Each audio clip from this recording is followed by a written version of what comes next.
기존의 올드한 신텍스는 가라. 여러분들의 독해력을 100배 업그레이드 시켜주는 요코노코 신텍스 강좌는 신개념 구문학습소로서 유지코드와 논리코드를 활용을 해서 여러분들의 직독, 직해, 속독, 숙해 능력과 어휘, 문맥 추론 능력까지도 극대화시켜주는 명품 구문학습소입니다. 가슴 펑펑 머릿속 속 핵심만을 콕콕 찍어주는 요코노코 신텍스. 오늘 제 10번째 강의를 시작을 하겠습니다. 항상 끊어읽기 기본 단위인 의미그룹 기본 패턴 10가지를 항상 암기를 해 두셔야 돼요. 오늘의 구문은요, not only A, but also B 구문인데요. 필자가 요 B, 필자의 무게중심이 요 B에 있는 이런 지문에 대해서 오늘 자세하게 설명을 해드리겠습니다. A뿐만 아니라 B도 또한 마찬가지다.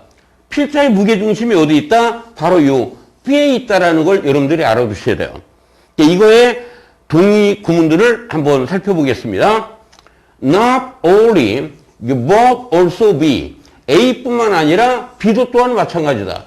B도 또한 마찬가지다. 라는 표현들인데요. 이 경우에는 요 앞에 나와 있죠. 여러분들 이 경우에 also는 생략이 가능합니다. 그리고 also 대신에 이 as well이라는 표현을 이 뒤에 이렇게 붙여도 괜찮아요. as well의 의미가 뭐다? 또한의 의미입니다. 또한. 그러니까 also라는 부사의 대용이라고 보시면 되겠죠.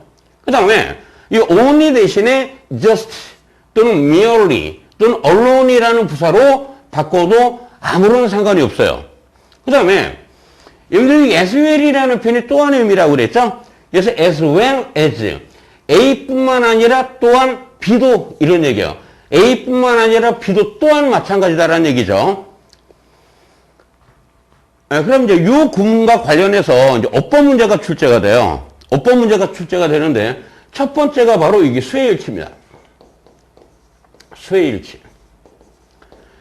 수혜일치인데 여러분들 as well as가 나오면 뭐예요? A뿐만 아니라 B도 또한 마찬가지다라고 그랬죠? 이 B에 필자의 무게중심이 있다라고 그랬죠? 그래서 야가 주어가 되는 겁니다. 이게 단수기 때문에 이지를 써야 되겠죠? 이 뒤에 나온 A는 북수인데, 북수라고 해서 이 R을 쓰면 큰일 납니다. Not only A, but also B. B as well as A, B. B에 무게중심이 있다라는 얘기죠. 그 다음에 여기 as well as가 나왔네요? 뒤에 봤더니 in mind. 전치사 플러스 명사 구조가 나오고 있죠? 그럼 앞구조도 역시 전치사 플러스 명사 구조가 나와야 됩니다. 이와 같이 명사만 나오면 안 된다는 얘기예요. 이런 구조를 무슨 구조라고 그래요? 병렬 구조라고 하는 겁니다. 세 번째 문제를 보시면은요, 이게 not only 다음에 for ing가 나오고 있죠. 그럼 but also 다음에도 역시 뭐야? for ing 구조가 나와야 된다는 얘기입니다. 이 어법 문제 3개 챙겨가시기 바랍니다. 그럼 오늘의 원문이죠. 한번 여러분들이 의미 그룹으로 나눠보시기 바랍니다. 예, 어휘 점검이에요. 여러분들 be constituted 그러면 뭐뭐로 구성되다 또는 뭐뭐로 만들어지다 이런 의미로 쓰이는 표현입니다.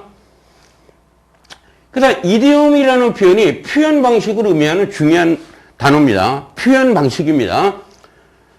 여기서 이제 모드가 방식이죠. 어드레스라는 단어가 여기서는 전달의 의미로 쓰이는 겁니다. 여러분들 어드레스라는 단어가 말하다, 연설하다 의미가 있죠. 그래서 이 표현이 전달의 의미로 활용이 되는 단어입니다. 프리젠테이셔널 스타일 그러면 이것도 표현 방식이 되는 겁니다. 그리고 be subject to 그러면 영향을 받다의 의미로 쓰이는 표현이에요. 또 긴장 상태를 의미하죠. 여기서 engage라는 동사는 주의, 관심을 끌다의 의미로 활용되는 표현입니다. 여러분들이 항상 어휘는 사전을 찾지 마시고요. 모르는 어휘가 나왔다. 그럼 단어를 모르는 상태로 한번 해석을 해보셔야 돼요. 단어를 모르는 상태로. 그리고 나서 마지막으로 여러분들이 사전 찾지 마시고 선생님이 모든 이 구문은 어휘를 완벽하게 다 이렇게 정리를 해드렸죠. 그리고 이렇게 필기를 하셔가지고 또 따로 시간 날 때 암기를 하시면 되겠습니다. 의미그룹 끊어 읽기죠. 여기 주어가 나와 있죠. 맨 앞에 명사. 그 다음에 부사는 이렇게 바로 치시면 되고요. 그다음에 여기 동사가 나와 있네요. not only 다음에 전치사 by가 나왔죠. 여기서 6까지는 뭡니까? 전치사 by의 대상이 되는 겁니다. 명사 다음에 뭐가 나왔다? 전면구조가 나오고 있죠. 그 다음에 both by가 나와 있죠? 그럼 여기서 6까지는 뭡니까? 이제 전치사 by의 대상이 되는 겁니다. 형태가 어떻게 됐어요? 5월이 나와 있고 또 명사 다음에 전면구조가 나오고 있네요. 명사 5월. 명사 다음에 전면구조가 나와 있습니다. 그 다음 문장은 야가 추어네요. 여기서 여기까지가 뭐예요? 동사 부분이 되는 겁니다. 동사 부분이 되는 것이죠. 그럼 전치사 2의 대상은 여기서 여기까지가 되는데, 이게 tension between A and B 구조가 나와 있죠? A와 B 사이의 긴장 관계를 의미하는 말이에요. 이 between이라는 전치사의 대상은 여기까지 되는 것이고요. 그 다음에 이 and 뒤에 여기서부터 여기까지 끈을 읽으시면 되겠죠? 그 다음에 명사 다음에 투부정사는 앞에 있는 명사를 수식하는 식으로 번역을 해주시면 되는 겁니다. 그럼 오늘의 구문이죠. A뿐만 아니라 B도 또한 마찬가지다. 무게중심이 어디에 있다? 이게 B에 있는 경우에 대한 예문을 설명을 해드릴게요. 근데 뉴스라는 것은 말이에요. 특히 텔레비전으로 방송이 되는 형태의 뉴스는 어떻게 만들어지느냐? 어떻게 구성이 되느냐 하면 하나는 뭐예요? 토픽이나 스토리를 선택을 하는 것입니다. 그러니까 어떤 주제를 선택을 할 것이냐. 그 뉴스에서 뉴스가 될 만한 그런 토픽과 스토리를 선택을 해야 되겠죠. 이것뿐만 아니라 또 뭐로 구성이 된다라고 그랬어요? 언어적인 또는 시각적인 표현 방식도 결정을 해야 된다는 얘기예요. 언어적이며 시각적인 표현 방식도 방법도 결정을 해야 된다는 얘기입니다. 다시 말해서 이런 얘기예요. 언어적이며 시각적인 표현 방법은 다시 말해서 뉴스의 전달 방식을 의미하는 말이죠. 그러면 여러분들 여기에서 뒷내용을 한번 추론을 해보자라는 얘기예요. 뒤에 나올 내용을. 필자의 무게 중심이 이 뒤에 있다라고 그랬죠? B에 있다라고 그랬죠? 그럼 뒤에 나오는 내용은 뭡니까? 표현 방식, 전달 방식에 대한 얘기가 바로 나와야 되는 거예요. 바로. 그래서 여기 보면 프리젠테이셔널 스타일이라는 표현이 바로 표현 방식, 발표 방식, 전달 방식이 되겠죠? 바로 이게 이제 빈칸 문제 출제가 되었던 지문인데요.